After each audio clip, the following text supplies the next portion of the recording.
So hi guys and once again welcome back to your own channel. मैं हूं आपका Vishal sir, Vishal Kumar Jaiswal. Guys आपको मेरे चेहरे पे खुशी दिख रही होगी और मुझे कैमरे के उस पार आपकी खुशी साफ साफ दिखाई दे रही है कि आखिरकार आप लोग कितने खुश होगे। और जो लड़ाई हम काफ़ी दिनों से रन कर रहे थे, कैंपेन रन कर रहे थे और जिसमें कई लोगों का हमें सपोर्ट मिला, आखिरकार वो डिसीजन डे, एक ऐतिहासिक फैसला आ गया और class 12th board exam CBSE cancel हो गया, यानी कि रद्द हो गया है। ये बहुत बड़ा अपडेट है। अभी से कुछ देर पहले 2 घंटा लगभग हम लोग लाइव थे आपके साथ में और आज दिन में शायद ये मैं तीसरी बार आप लोगों के साथ में लाइव था। काफ़ी घटनाक्रम हुए लेकिन मैं आपको मेजर अपडेट्स देना चाहूँगा क्योंकि वो आप में से बहुत सारे बच्चों ने मांगा था। सो गाइस, सबसे पहले मैं आपको आपके कुछ कन्फ्यूजन्स को दूर कर देता हूँ और क्या क्या कुछ हुआ कुछ पॉइंट्स में मैं आपको बता देता हूँ। गाइस, सबसे पहले मैं आपको बता दूँ कि प्राइम मिनिस्टर मोदी की अध्यक्षता में आज शाम को एक बैठक हुई क्योंकि सबको पता है डॉक्टर रमेश पोखरियाल भारत के शिक्षा मंत्री कोरोना के कुछ इन्फेक्शंस की वजह से उनको एडमिट किया गया था एम्स हॉस्पिटल में, तो इसलिए वो अनाउंसमेंट नहीं कर पाए। और फिर जब पीएम मोदी की अध्यक्षता में जब मीटिंग हुई उसमें कुछ डिसीजंस लिए गए और गहरा मंथन हुआ जिसमें कि सीबीएसई के चेयरमैन मौजूद थे, कई बड़े मिनिस्टर्स जैसे कि Rajnath Singh, Prakash Javadekar ji, Nirmala Sitharaman ma'am, Piyush Goyal sir, Amit Shah sir, काफ़ी सारे लोग मौजूद थे। सीबीएसई के चेयरमैन थे, शिक्षा मंत्रालय के 2 सचिव मौजूद थे। ठीक है, तो यहाँ पे काफ़ी चीज़ों पे डिस्कशन हुआ और अंततः फैसला कुछ लिया गया और वो लिया गया फैसला आपको पता है, एग्जाम्स कैंसिल कर दिए गए हैं, क्लास 12th के एग्जाम्स। और मुझे मालूम है कई आपके मन में सवाल होंगे, क्वेश्चंस होंगे, तो एकदम चिंता नहीं करना है, सवाल नहीं रखना है क्योंकि हम हैं ही सिर्फ और सिर्फ आपके लिए। आज मुझे एक चीज़ की खुशी है बच्चों, पहले मैं उसको शेयर करना चाहूँगा कि काफ़ी लोगों ने काफ़ी नेगेटिव कमेंट्स किए थे, काफ़ी यूट्यूबर्स ने भी काफ़ी नेगेटिव हेट कमेंट्स किए थे हमारे बारे में, आपके बारे में। बच्चे डरपोक हैं, एग्ज़ाम देना नहीं चाहते, ठीक है, सिर्फ भागे वाले बच्चे सर आप विशाल सर के साथ में हैं, काफ़ी नेगेटिव कमेंट्स सुनने को मिले थे। लेकिन आज उन सभी लोगों को एक करारा थप्पड़ मिला, उनको एक जवाब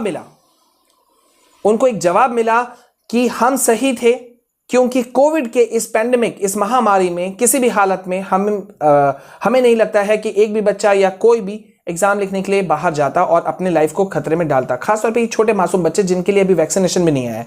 गाइज, मैं आपको बता दूं, नरेंद्र मोदी प्रधानमंत्री भारत के जो हैं, उन्होंने एक ट्वीट करके ये खुशखबरी दी है। पहले मैं उस ट्वीट को पढ़ना चाहूंगा। Government of India has decided to cancel the class 12th CBSE board exams. Bharat सरकार ने यह फैसला लिया है कि वो क्लास 12 सीबीएसई बोर्ड एग्जाम्स को कैंसिल करेंगे आफ्टर एक्सटेंसिव कंसल्टेशंस। बहुत ही गहन विचार विमर्श के बाद में we have taken a decision that is student friendly. हमने एक फैसला लिया है जो कि स्टूडेंट फ्रेंडली है, one that safeguard the health as well as the future of our youth. एक ऐसा फैसला हमने लिया है जो कि ना सिर्फ स्टूडेंट्स के स्वास्थ्य को सुरक्षित करेगा, साथ ही साथ हमारे बच्चों के फ्यूचर को भी सुरक्षित करेगा। तो ये था उनका ट्वीट। अब मैं आपको बता देता हूं कि क्या कुछ निकल करके आया मीटिंग का। मैं आपको बता देता हूं कि सबसे पहले मेजर अपडेट्स क्या हैं कि इस मीटिंग में इस बात पे चर्चा हुई कि स्टूडेंट्स के हितों की रक्षा कैसे की जाए। और ये जो एग्जाम्स के जितने भी एक स्टेक होल्डर्स होते हैं, स्टेक होल्डर्स मतलब जितने भी इससे जुड़े हुए लोग हैं, जैसे कि सिर्फ यहाँ बात स्टूडेंट्स की नहीं थी, उनके पेरेंट्स थे जो बच्चों को अपने लेकर के एग्जाम सेंटर तक जाते, उनके टीचर्स की बात थी जो ऑब्वियसली एग्जाम्स कंडक्ट करवाते, स्कूल के सपोर्टिंग स्टाफ की जो एग्जाम्स कंडक्शन में हेल्प करते, ये सारे लोग, मतलब करोड़ों लोग, 1.5 करोड़, सिर्फ अगर हम सीबीएसई की बात करें तो 14 लाख स्टूडेंट्स, और अगर हम बात करें फिर टीचिंग नॉन टीचिंग स्टाफ्स की, से सपोर्टिंग स्टाफ्स की, तो कितना बड़ा संख्या और इतना बड़ा बर्डन हम क्यों लें, खासतौर पे तब जबकि मेडिकल जो डॉक्टर्स हैं, एक्सपर्ट्स हैं, उनका कहना है ऐसा रिस्क नहीं लेना चाहिए। तो खैर, स्टूडेंट्स के इंटरेस्ट में ये फैसला लिया गया।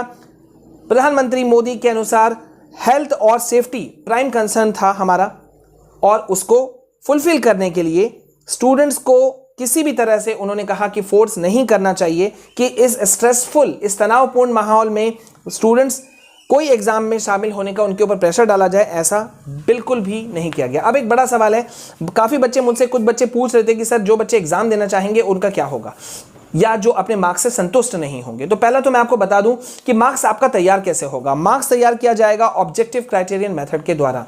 तो ये ऑब्जेक्टिव क्राइटेरियन मेथड क्या है, हम आपको अपडेट्स देंगे। और याद रखिएगा, यूट्यूब पे पूरी ऑथेंटिसिटी के साथ में कोई चैनल अगर खड़ा है और अपने स्टूडेंट्स के साथ खड़ा है तो वो सिर्फ और सिर्फ ये चैनल है और आपका अपना फॉर स्टडीज चैनल। तो प्लीज़ चैनल को सब्सक्राइब जरूर कर लीजिएगा। तो यहाँ पे ऑब्जेक्टिव क्राइटेरियन मेथड से आपको मिलेंगे मार्क्स, और साथ ही साथ में अगर आप अपने मार्क्स से खुश नहीं होते हैं तो स्थिति सामान्य होने पर आप दोबारा एग्जाम लिख सकते हैं। आप अगर अच्छा मार्क्स लाते हैं और ज़्यादा अच्छा मार्क्स लाते हैं तो आपको अपने जो बढ़े हुए मार्क्स हैं उसका आपको मार्क्स का बेनिफिट मिल जाएगा। तो गाइज ये था वो रफ लैंग्वेज में आपको अपडेट्स, और क्योंकि आपका आज खुशी का दिन है तो हक बनता है आप सभी लाखों बच्चों, पेरेंट्स, टीचर्स, सपोर्टिंग स्टाफ्स, मैं सबको कॉन्ग्रेचुलेट करूंगा। और सबसे पहले प्रधानमंत्री मोदी को कॉन्ग्रेचुलेट करूंगा, बधाई दूंगा कि उन्होंने एक सही फैसला लिया है।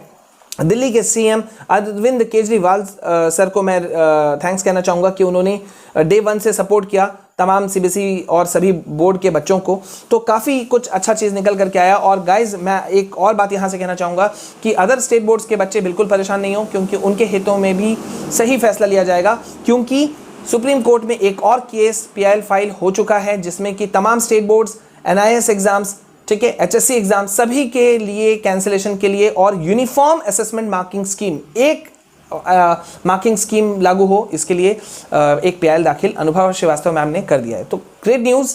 तो गाइज अगर आप खुश हो तो कमेंट जरूर करना, लाइक जरूर करना और कमेंट सेक्शन में जरूर लिखना we want sir and we are united. Share जरूर करना, वायरल करने की जिम्मेदारी आपकी, क्योंकि हम हैं आपके। This is all from my side, this is all from my own team, from the bottom of our heart. जय हिंद, जय भारत।